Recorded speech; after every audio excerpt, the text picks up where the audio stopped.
I'll never forget that day, the day humanity first laid eyes on an alien.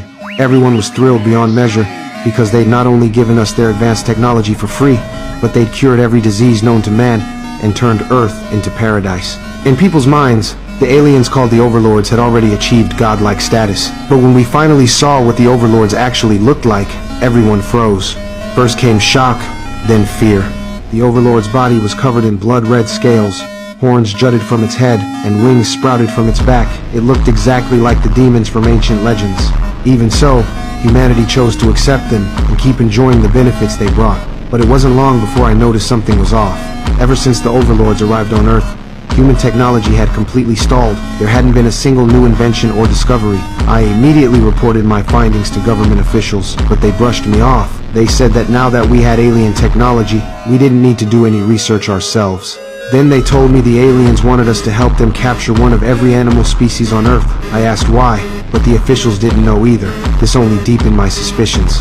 Determined to figure out what the aliens were really up to, I scoured through ancient texts and records. Finally, I uncovered a shocking truth. They'd been to Earth before. In prehistoric times, no wonder their image had been recorded, and our ancestors had called them demons. Maybe they'd done something terrible on Earth back then. Just then, my girlfriend told me the aliens were hosting a banquet on Earth the next day. The guest list included high-ranking officials from every nation, and she was on it. I insisted she take me with her. At the banquet, I confronted the alien in front of everyone, demanding to know why they were blocking human technological progress and secretly taking our animals. To my surprise, he didn't deny any of it. Instead, he calmly said it was all for humanity's sake. He explained that he'd blocked our technology to prevent us from destroying ourselves, that he'd solved all of Earth's problems so we could live in peace. As for the animals, he claimed he just wanted to take them back to his planet for exhibition purposes, nothing sinister. Though everyone was skeptical, to prove he meant no harm, he asked a pregnant woman to come forward, saying he wanted to perform a genetic check on her unborn child to ensure its health. The woman hesitated, but under his powerful presence, she complied.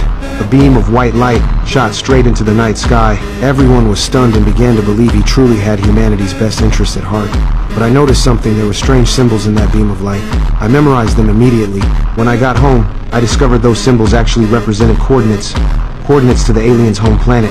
In other words, he'd been lying. After investigating all night, I finally understood that the light beam must be part of some conspiracy. So I started tracking down the pregnant women who'd been touched by that beam. What I found made my blood run cold. Every child they gave birth to had superpowers. Some could move objects with their minds. Others could enter people's dreams.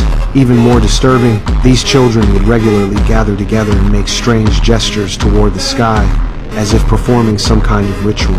I examined one of the children and found their metabolism was incredibly fast.